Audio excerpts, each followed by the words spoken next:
Hello, everyone. Welcome to Executive Women in Vietnam, the program that interviews leading business women, foreign or local. And of course, we talk about business among every other aspects. Today, I'm very happy to have Ms. Nguyen, a leading lawyer in Vietnam of DN Legal, to have a chat with us. Welcome, Dao. Thank you. It's good to have you here. Likewise. All right.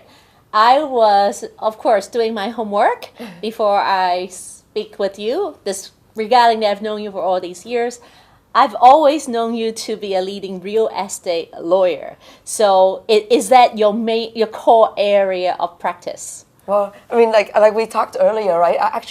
I didn't even know what a house lease looked like. I told you when I first arrived in Vietnam. I was actually a project finance lawyer. I came to Vietnam to do a power plant, Okay. and I was doing aircraft leasing and power plant work. But in 1997, when the Asian financial crisis happened, the Vietnamese government decided that it was going to solicit help from lawyers, international and Vietnamese, with the help of the World Bank to help improve the laws to promote foreign investment. And I was the only lawyer with foreign experience and Vietnamese language capability to read all the land laws, and they were all scattered all over the place. So it was like the only topic left that was given to me. So, I started reading it and became actually quite interesting and, started helping the government change the law. And then because of that, I got appointed on the first big real estate project in Da Nang, which is the Nam Hai. And then after that, sort of became the real estate expert.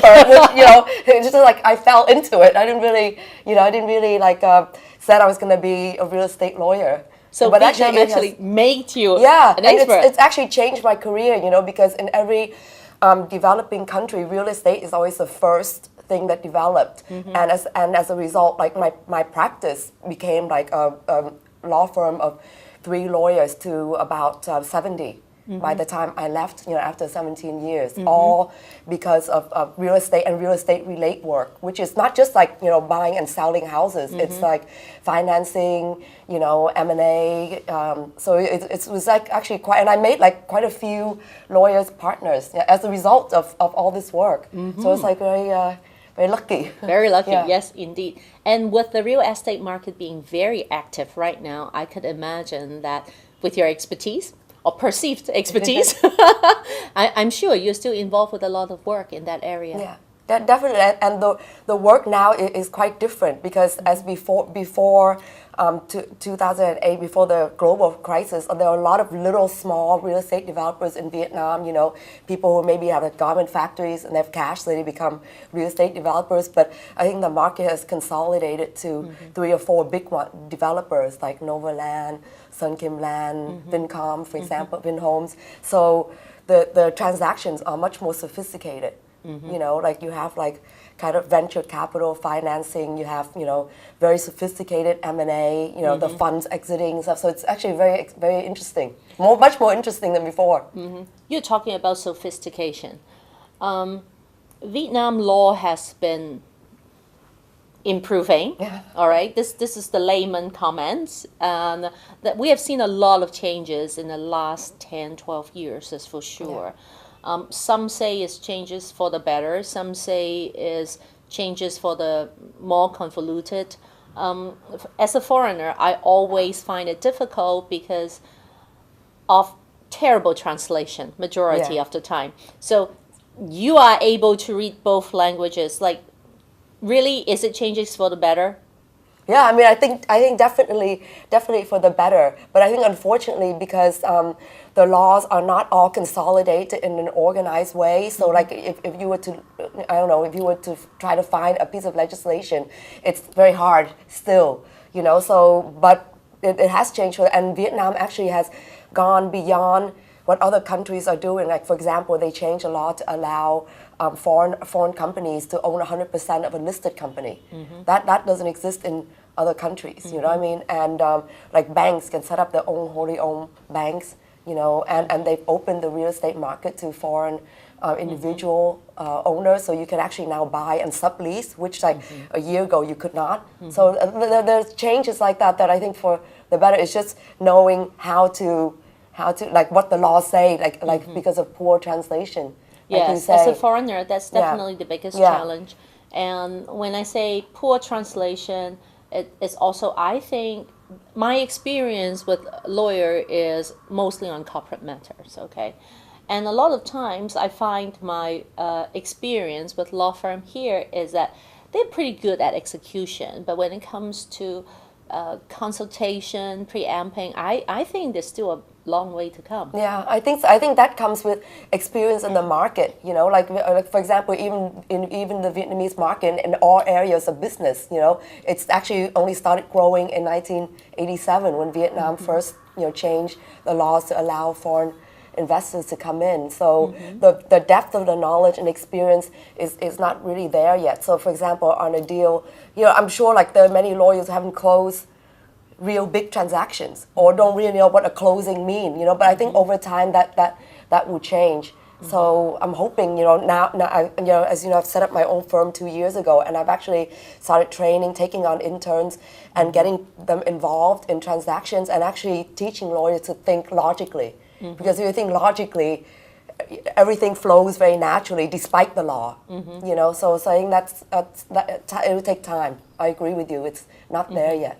No, I think even if I've worked with some of what I would consider really good lawyers, it's almost like if I remember to ask about something, I will got very good advice. Yeah. But if I don't know what to ask, sometimes they don't seem to be grasping the bigger picture. Yeah. And I think training will definitely help with that. Yeah, and also I don't train just on the law. I train on like intuition. Like for example, in a transaction, you have to put your shoes, you have to put your thinking cap as if you're the client, as if like as if you actually your money is in the business. What are the things that they would be concerned about? So I actually teach the lawyers to raise issues that the clients haven't raised, or maybe some of the issues the clients raise are non-issues.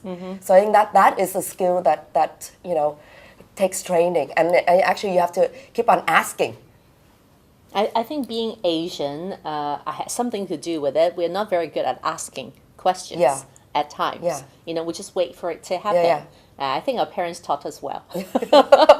I usually my kind of like advice to my lawyers who work for me is like, do the opposite of what the client wants. Then you actually take them to a place where they haven't been. And I've actually, with my clients who have been with me for like 15, 20 years, we actually have done things, very innovative things, to a much higher standard that they haven't thought of. And of course I made them a lot of money as well. So I think that is the other side of the law. Like you can read something until you're blue in the face. And I tell my lawyers that everybody can read the law. Everybody can tell you what this provision say, but nobody can actually tell you what does the client want out of it. Like they may ask the question, but that's not actually where they want to get to. So I think that's so where the law seems to be getting better, clearer anyway. Vietnam is still a very administrative heavy country. I remember seeing the pictures that a friend of ours that used to post is like, in order to get a company set up, he have a 16 feet table lined up with 2 feet stack of papers or along the table. Is it getting better? Much better. Like I said to you, like last week we set up a company for a client within 2 days. I think a month would be considered long now, whereas like a month, if you say 2 years ago, would be like breakneck speed. I think things are getting better, but the issue again is like knowing what you want to do. Because sometimes what you want to do is not actually what you. Then things get confused. It's not really the licensing authority's issue. It's more like from a client standpoint, getting the proper advice to get the right scope. Yes, I think a lot of times they don't even know if they're getting the right information in the first place to prepare for what they should be preparing. Okay. Well, how about this? The Vietnam being a developing country, and I know that we are improving, but with our joining AEC and being part of TPP, is Vietnam ready for that from a legal perspective? I mean, actually, I don't think just Vietnam, I don't think any country is ready, but it's actually a step forward. I think you have to push yourself and then you become ready. Like when Vietnam, entered into WTO, everybody said, oh, Vietnam's not ready. But look at where it is now. You know what I mean? So I think it's always work in progress. So I think I can't say that it's ready, but it will be. It will be. Yeah, and it also makes Vietnamese companies more competitive as the market becomes more open. And so there is never a right time, right? Like when you, for example, like when you want to have a child, you never know when is the right time. So it's kind of like that, you know? You just have to make yourself ready. And I think Vietnam is very brave to do these kind of things, to push themselves to another level. And that's how I feel where the economy, where the law, where the government is going, it's always pushing forward. So everything is changing, which seems to be good. But if you look back at the last 20 years, at how Vietnam has come along, it was almost breakneck speed for everything. You know, from there are just motorcycles on the street to now you have more cars and motorcycles almost. It's a bit scary. So is a system healthy, you know, or just like we're changing because we need to? I don't know. I think it's actually the people. If you work with Vietnamese, with colleagues, right? And you can see they're so ambitious, and they always want to get somewhere very quickly. Like everyone who used to work for me as secretaries or translators are now lawyers. So I think it's the people, they want to get somewhere, and it's such a pleasure to work with them. Like for example, the new lawyers I have, they know nothing when they arrive, and a year later they're doing sophisticated transaction, English, their writing is perfect after a few revisions. So I think it's the country trying to keep up with the people, not like the country changing because it wants to, it has to. I must agree so. that having worked in many different countries, Vietnamese is one of the most willing to learn nationality. And they're not just like willing to learn, they actually produce something of better quality over time. And I think that is very encouraging. So let's take it to another topic, okay? I always look at it as being a professional, being a successful professional. A lot of times like people likes to compare women having ambition is like man. No, like obviously you are not. Nothing like it. All right. And it's like, how would you respond to that? I mean, actually, I don't know why, but maybe the way I was raised, because my mother was a single mom raising 12 kids, and I was the youngest of 11. And, when we went to the U.S., we kind of left with nothing. So I never saw kind of progressing as like a man or woman. It's very personal. It's almost like the American dream, So I think, and that's how I've always thought of it, like in the workplace. Like I never thought about, because I'm a woman, I can't do something, or because in my profession, you could go into a room and it's full of men. I remember when I first arrived in Vietnam on this power plant deal, they thought I was a translator, but I never let things like that. But sometimes it's an advantage because then when you start speaking, people start listening. So to me, I think the differences make us better. Yeah. I always feel that it's almost easier to be a woman. I think so too. In Vietnam, especially. Yeah. There is a high level of respect. Women obviously took on a much bigger role over time. So I think this actually helps, right? Yeah, and I think also sometimes because you're a woman and you want to, deep down, to be successful, you always try to think about doing something in a different way than everyone else. So that, at least that's for me, to distinguish yourself. So when I became partner of JSM, my firm, I was the only American Vietnamese that it was like a Hong Kong English firm, but by being different, so I think it's a good thing. So how do you maintain work-life balance? Your work is obviously crazy, high rolling deals, and then it have to make on-the-spot decisions for the clients for big impact, big money we're talking about. Yeah. So I can imagine the pressure is high. I mean, I think when I was younger, work and life are two different things. But now as I get older, I think it's one and the same. Because sometimes in life, your personal life takes precedence. Sometimes, work takes precedence. But what I've learned is, you always have to kind of be an active listener to your colleagues and to your family. And when you're actively listening to their concern and you're growing with them with the business and personal, I think the two are one and the same. So what do you do to de-stress? Well, I guess I travel, and like I said, 2 years ago, I set up my own firm, with the intention that I wanted to actively, be involved in deals. Because before, when I was just managing firms, I wasn't able to actively, work with clients, and that has actually allowed me to kind of pick and choose the kind of deals I want to work on. So, and I work on things I like. And the rest of the time, I travel, have fun, see my friends. All right, that's very good. I think it's important that you find a balance. Now, we always talk about that we being the lucky bunch where we were catching the wave, we are obviously working hard for what we have achieved also. So it's like, what do you think about, people keep talking about giving back. It's like there are many structured and not so structured way of giving back. What can we do for Vietnam? It's like being I would say as much as you're Vietnamese, you're also an American. What can we do for them? I mean, for me personally, like when I first came to Vietnam, and I've been here since '95 as a lawyer, I used to do a lot of talks, to promote Vietnam, but I feel like Vietnam doesn't need that anymore. And how I personally feel I help is just to get deals done in Vietnam.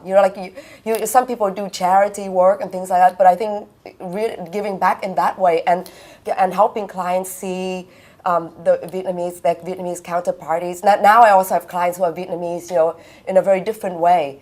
And also with my colleagues, like helping them become the best lawyer that they can be, and I'm proud to say that like most of the people who've worked for me in the last 20 years have become partners at other firms, managing partners at other firms, and to see them progress from that. So I think that's sort of like a way of giving back actively, because you're doing it every day rather than say, oh, today I will go do some charity work or something. I might do that sometimes, but I think it's better when you're actually combining work with helping kids become lawyers.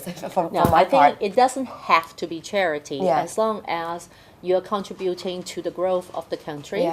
And it's like just like you help them finish the first real estate law. Yeah, that's true. I think you started in Vietnam by giving back. Well, yeah. I mean, I helped change like the condo laws. Like before, there's no condominium laws. Like rights of Vietnamese to own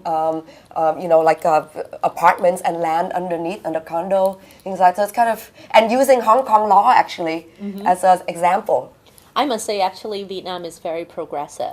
It may not be known to regular people as to how progressive they have been, but being involved in the business world, we're definitely seeing that they are moving towards the right direction, and now with the TPP on the horizon. I can only imagine that your workload is getting bigger, your clientele getting bigger, and seeing more of you. Hopefully, you can talk to us more about the interesting things that's happening in the legal world. Thank you very much. Thank you. Thank you for coming down. Thank you. So that's it for today. Executive Women in Vietnam. Hope to see you again next time. I'm Winnie Lam, your host. See you.